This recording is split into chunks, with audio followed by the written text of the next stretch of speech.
Hello everyone, welcome to my channel. आज हम banking awareness के बारे में बात करेंगे। इसका चैप्टर 1 है बैंकिंग और इसका इतिहास क्या है। बैंकिंग को आम जनता और संस्थाओं से जमा स्वीकारने की गतिविधि के रूप में परिभाषित किया जा सकता है और फिर उस पैसे को लाभ अर्जित करने के लिए उधार दिया जाता है।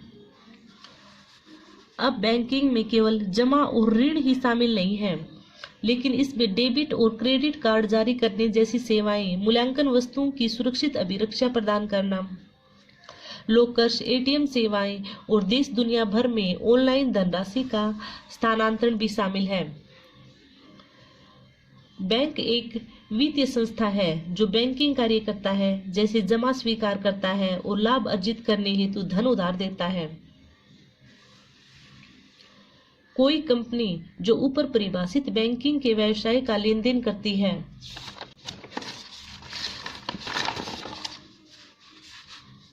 उसे बैंकिंग कंपनी कहा जाता है। प्रस्तावना। भारतीय रिजर्व बैंक के अनुसार आरबीआई भारत का बैंकिंग क्षेत्र पर्याप्त रूप से पूंजीकृत और अच्छी तरह से विनियमित है।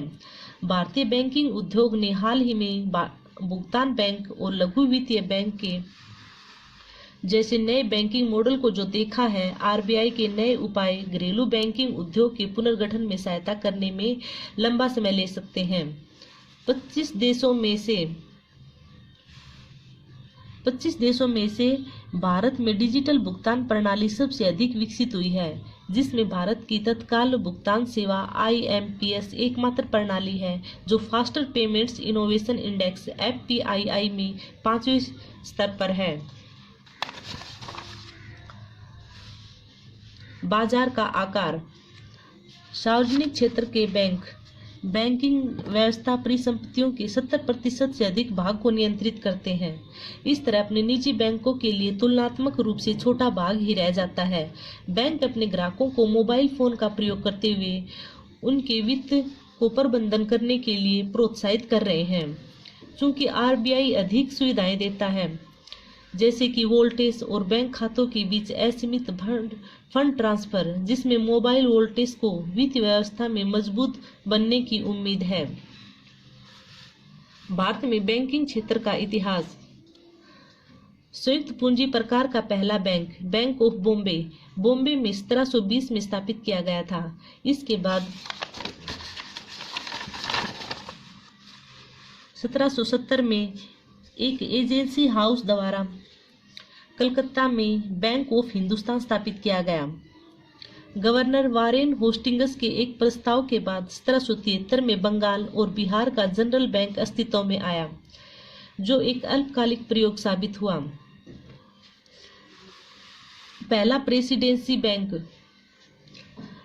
ऑफ बंगाल 50 लाख की पूंजी के साथ 2 जून 1806 को कलकत्ता में स्थापित किया गया।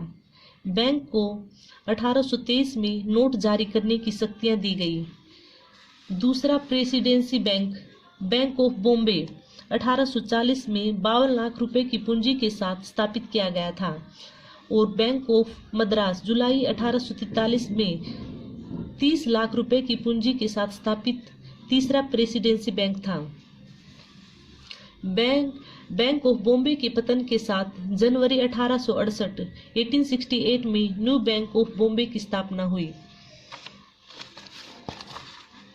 1876 में अस्तित्व में आया प्रेसिडेंसी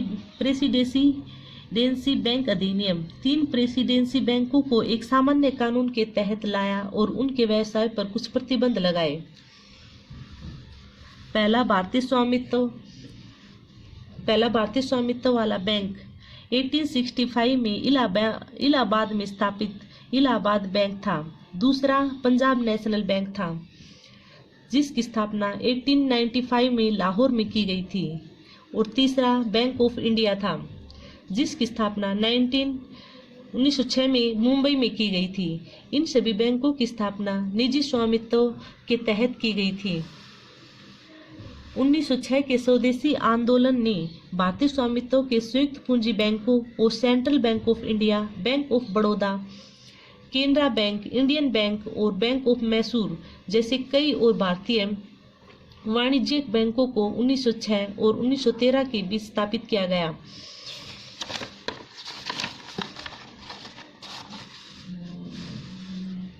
स्वर्गीय श्री विठल एल केवटकर ने 1889 में तत्कालीन रियासत स्टेट ऑफ बड़ौदा में शहरी सहकारी ऋण आंदोलन का नेतृत्व किया। पहली पंजीकृत शहरी सहकारी क्रेडिट सोसाइटी तत्कालीन मद्रास प्रेसिडेंसी में कोंजीवरम में आयोजित कोंजीवरम शहरी कोऑपरेटिव बैंक थी।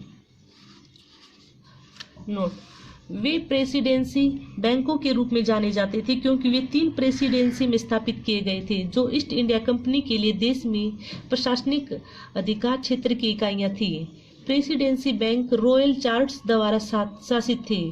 प्रेसिडेंसी बैंकों ने कागजी मुद्रा अधिनियम 1861 के अधिनियम होने तक मुद्रा नोट जारी किए। जब प्रेसिडेंसी बैंकों द्वारा मुद्रा नोट जारी करने का अधिकार समाप्त कर दिया गया और उन कार्यों को सरकार को सौंप दिया गया, 1921 में प्रेसिडेंसी बैंकों को एक एकल bank imperial bank of India में मिला दिया गया था। इसने आरबीआई की स्थापना से पहले केंद्रीय बैंक के रूप में भी कार्य किया था। इंपीरियल बैंक ऑफ इंडिया ने सरकार के 3 कार्यों अर्थात व्यावसायिक बैंकिंग, केंद्रीय बैंकिंग और सरकार के बैंकर के रूप में कार्य किया। 1930 तक वाणिज्य बैंकों की संख्या बढ़कर 107 हो गई, लेकिन अभी भी भारतीय बैंकिंग क्षेत्र पर इंपीरियल बैंक ऑफ इंडिया हावी था। 1929 में भारतीय बैंकिंग की समस्याओं का बड़े पैमाने पर सर्वेक्षण करने के लिए भारतीय केंद्रीय जांच समिति की स्थापना की गई, जिसमें पाया गया कि देश के लिए एक केंद्रीय बैंक की स्थापना की जानी चाहिए।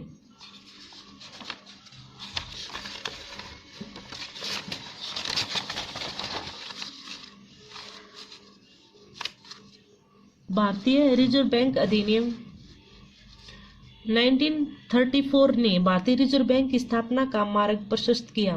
बैंकों की विफलता और कृषि की आवश्यकताओं की पूर्ति भारतीय रिजर्व बैंक की स्थापना के 2 प्रमुख कारण थे। 1935 में बैंकिंग क्षेत्र रिजर्व बैंक के दायरे में आया, इसलिए सरकार ने पहले ग्रामीण व अर्ध शहरी क्षेत्रों में बड़े पैमाने पर बैंकीय सुविधाओं के विस्तार एवं अन्य विभिन्न सार्वजनिक उद्देश्यों के लिए इंपीरियल बैंक ऑफ इंडिया के राष्ट्रीयकरण के प्रयोग को लागू किया। इंपीरियल बैंक ऑफ इंडिया को भारतीय स्टेट बैंक अधिनियम 1955 के अधिनियम के साथ 1955 में भारतीय स्टेट बैंक में बदल दिया गया। धन्यवाद।